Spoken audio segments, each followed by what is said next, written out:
Hey everybody, how's it going? Mike from the Focus Garage coming at you here, and in today's garage update video, we're finally going to showcase the Mustang a little bit. And to give you guys some reference, this is the wheels that we started with that were on the car, and here is what we've got now. If you've watched me for a while, you know that I am a big fan of machined or brushed finished wheels, and I think that these just fit the car so perfectly. And one thing that I wanted to note on with these is the absolute, what I think is pretty much perfect flushness and fitment with these. So this is the rear wheel here, top down view, pretty good, but the front is just money. So we put these forged wheels on the car. We've got 305 front and 325 rear. Michelin Pilot Sport 4S, because I feel like that's a really good kind of all-rounded tire for like a summer performance tire that's not like a dedicated, 180 or 200 tread wear tire. You won't die in the rain. So we've got these on. They're forged wheels. I think it's like an 8 to 9 pound difference per wheel than the factory wheels there. So I want to say these are like 22 and 23 pounds, whereas these are about 31 pounds each. So you definitely should be able to feel that difference in the weight there. And then another thing that I just did recently, as it's finally starting to get warmer outside here, is a new steering wheel in the car. So I had a company make me one in the style of the GT350 wheel, but I had to make it a little bit thicker. I had them do the flat bottom with it there, and then you've got obviously the thumb grip similar to that. So this is a GT350/GT500 steering wheel because you've still got the leather on the bottom here. I also went ahead and I did a gelled kind of domed 3D logo there for Mach 1. Unsure how I feel about it. I just didn't like the factory wheel with, the pony there. It just reminded me of like a V6 convertible rental car. So now you've kind of got this much better looking, Alcantara leather, flat bottom grip wheel there. So we'll see what I think about that. We'll drive the car a little bit.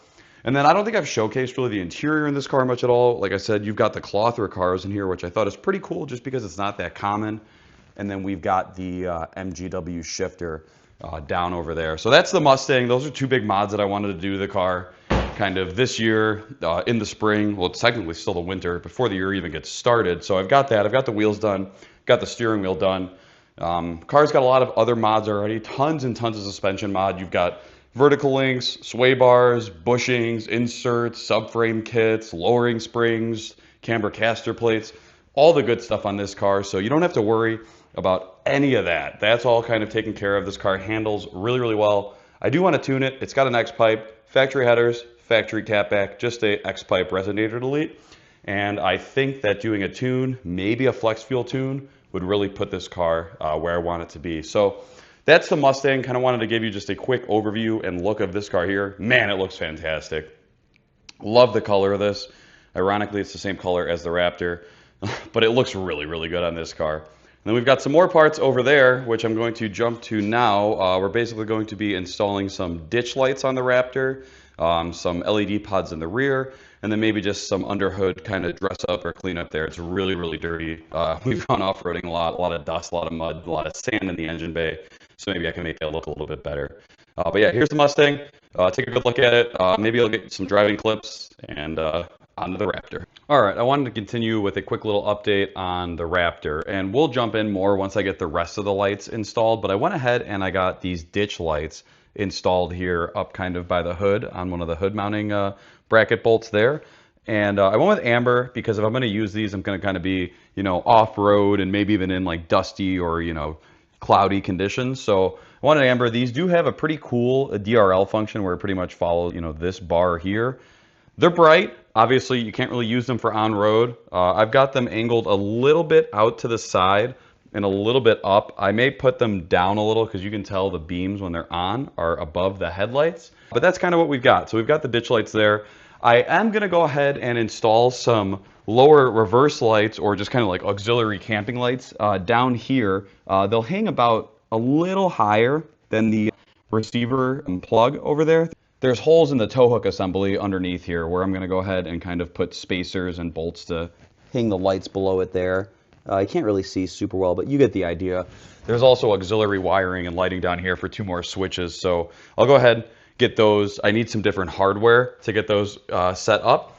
But we've got the front lights here. I went with aux beam. I was looking at like Baja Designs and Diode Dynamics, but like I've never installed lights like this on a vehicle before, and I didn't want to install, you know, $500 lights that I'm barely going to use. But like these have kind of exceeded my expectations for the cost. Like it's a full metal housing. It looks like pretty nice, like coated hardware. The bracket itself, I just found on Amazon, nothing too crazy or anything like that. I'm not going to be mounting, you know, antennas or anything to this. I basically just wanted something with a hole where I could, you know, mount the bolt on, and that's what we've got. So we've got the ditch lights. We've got reverse pods coming soon, and then just here's kind of a quick view of the truck as, you know, we've gone through iterations of it. We've got, you know, the wheels, we've got the mud flaps, and other than that, still deciding if I want to do a, you know, 2-in-1 lift and 35s or anything like that. Not really sure yet, but either way, just wanted to give you a little update on the garage here. So, you know, over the last couple of days, we've got the Mustang steering wheel, the Mustang wheels, the Raptor front lights. Now we're working on the rear lights here. We've had some unseasonably warm temperatures right now. It's been, I don't know, 50, 60 degrees, which for us is very, very nice. So we're enjoying it, making the most of it. Give the truck a little interior detail. Just wanted to show you guys here how it's holding up. A lot of people have kind of had leather issues, and 16,000 miles. It doesn't look great, but also kind of looks worse on video than it does in real life. But here's where we're at. I know this is kind of a common thing on these Raptors. Passenger seat looks pretty okay. The bolsters still look like new. So, I mean, that was almost that condition when the truck was new. So it hasn't really worsened much. Take great care of the steering wheel. That's still looking great. No issues with that. Dashboard's holding up. Again, nothing weird. I love the auxiliary switches pre-wired in the ceiling. Big fan of that. But yeah, it's going to close it out for this one. Just wanted to give you guys a quick little update on the two vehicles here today. We've got some motorcycle content coming soon. So once we've got it, I'll go ahead and drop it all for you guys. Have a great day.